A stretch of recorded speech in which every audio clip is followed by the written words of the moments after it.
Hey everybody, it's RPG Grandma again. I'm thinking about starting to try to do like a monster from someplace every maybe Monday, maybe Monster Monday. That sounds pretty cool. Anyway, this is one of the things that had shown up in the mail a bit back. It came completely cellophane wrapped, brand new. I know people are like, "Where'd you get it?" I said, "I just found it on the internet, and it was reasonably priced." And, eventually we'll probably go through everything in here, but I'm thinking, let's find it. Here we go. Yes. Here, Monster Matrix in here. And I wanted to take a look at one of the monsters. And so we've got here Gremlins by Paul Jaquays. I'm guessing how to say his name. Man, if there's a way for me to kill somebody's last name, I am your gal. So if I just did that, Paul, I'm sorry. So 2 to 200. Oh my gosh. So this is like a spawn thing. Armor class 6, movement 6 inches, hit die 1/2. So that would probably be 1/2 of D6. Percentage in lair 50. Treasure type D, magic use, 3rd level.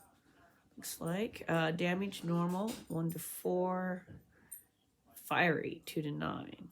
5% of all gremlins will be magical in nature, acting as a 3rd level magic users. However, when they are in the fiery state, gremlins may use pyrotechnics at will. Pyrotechnics at will. Ooh. Okay, let me flip this back around. Okay. So flip the camera back around. Let's see. This new monster is actually nothing more than a magical variety of the common kobold. Now, the art that we saw there, that shows you how different kobolds were imagined. The miniature dragon thing, I think that came from Dragonlance. But before that, man,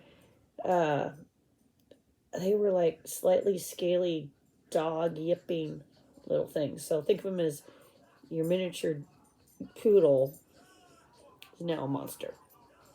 Throw spears at you and stuff. But with scales. They were more dog-like. But, these could still be your dragon-type kobolds. Why not? However, its magical ability is not limited to just spells.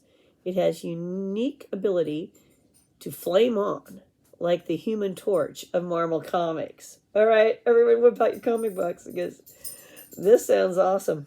The gremlin may flame for a period of 1 complete turn per day. Their fire is extremely magical in nature, and no heat will be felt beyond a radius of 2 feet from them. But because it is such a magical fire, it burns with an intense heat, hot enough to have a lower percentage chance of melting any steel or metallic weapon coming in contact with it. There is a 20% chance the steel objects will melt magically and instantly after damage is done or taken. For every plus that the object has, the melting chance will be lessened by 5%. Softer weapons will melt at higher percentiles.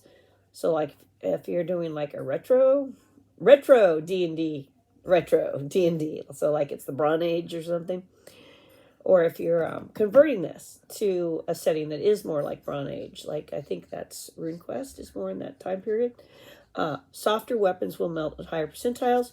Gremlin fire has no effect on stone weapons. They can't go to Stone Age. So you see some kobolds, people. Now, that's what people are going to think they're seeing because it says they look like kobolds. It's a common kobold. So, however kobolds are in your campaign, throw one of these, soup them up. And I'm not sure which edition that monster appeared in. Doesn't necessarily tell you that. But this has some really fun monsters in it. I mean, just crazy things. There's some I can't wait to share. Because when I read them, I giggle. and you think, oh, no one should use those. And no, use them. The thing is, on monsters, especially ones the players haven't seen before. Oh, yeah, and this is the first 6 editions of the Dungeoneer.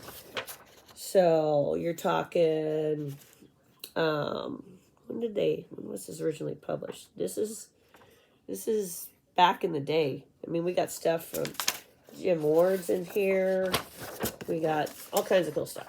So, I'll be pulling this out along with other stuff, and we'll just have a Monster Monday. And we'll do quick little monsters. There's a lot of times there's not a lot on them. But, and other fun stuff out here. Yeah, Metamorphosis Alpha's in here. There's a whole little splurb, magic tomes and scrolls. I mean, there's some cool articles too. So, it looks like we got ship deck plans. What is this? Oh no, it's just a tomb. Everybody needs tombs. I've got stuff from the Judges Guild, stuff like that here. And you're like, well, why don't you do your own? Well, I do my own stuff from time to time, but sometimes you just need something quick, or you need a general idea of what a certain type of building looks like, and if you got one already graphed out, then you can just add to it. Xerox that, duplicate it, whatever the current end term for making a copy is. Fabled Garden of Merlin. Oh, this thing looks fun. And the thing is, you get these are quick little one-shots.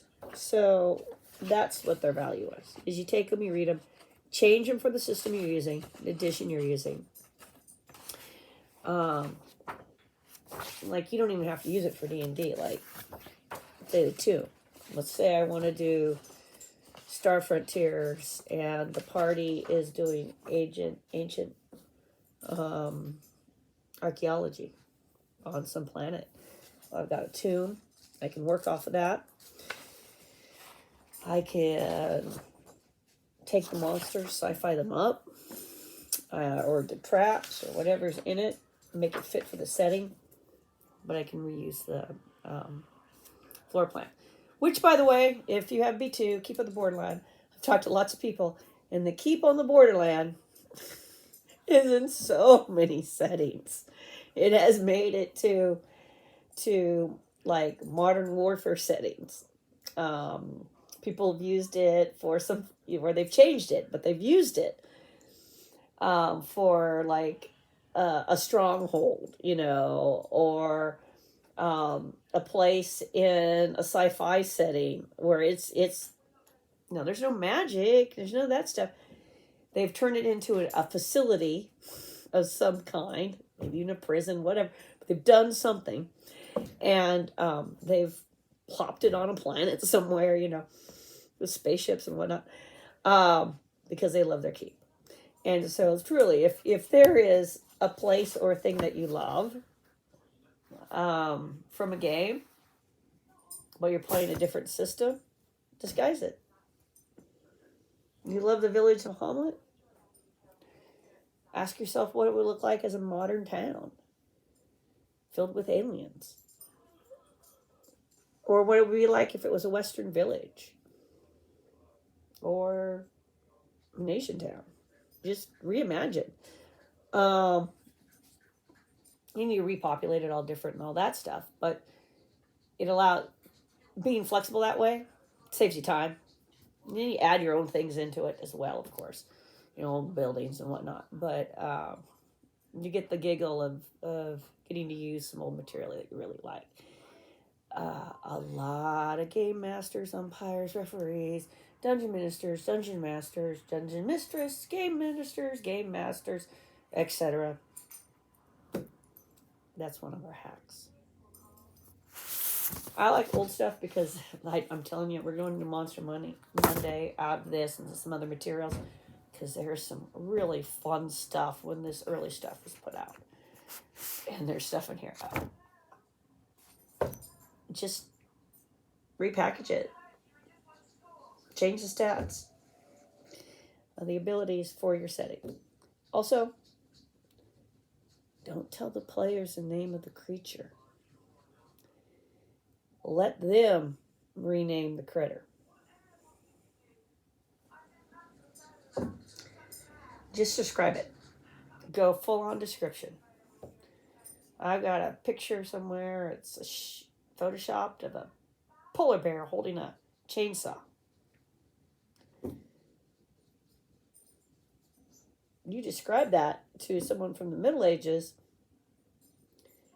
Think about the sound. Think about the smell. Think about the smoke. Do not say chainsaw. Heck, you could describe it for Game World. Do not say chainsaw. If they're too far removed to know what the thing is.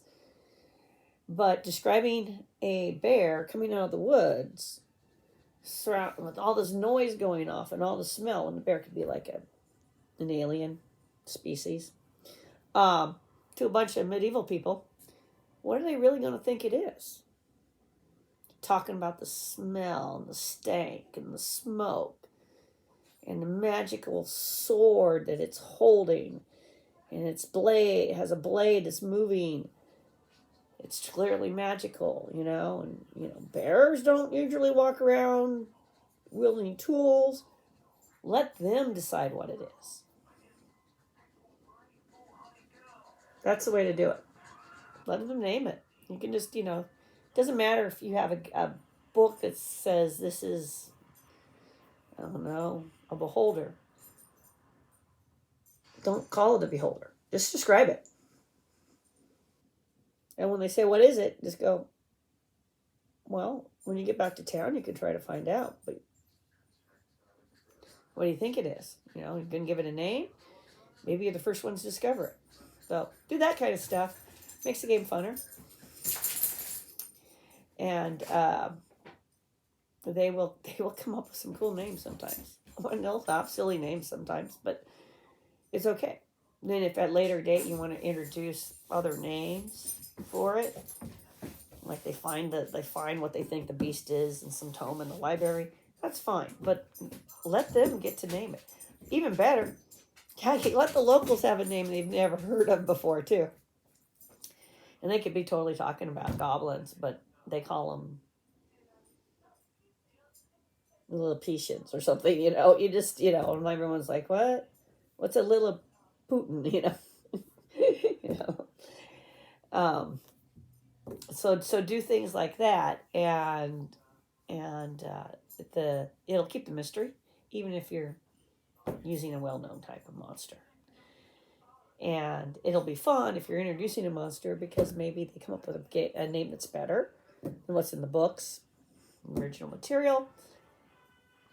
Just let them roll with it. Anyway, happy Monster Monday. Bye.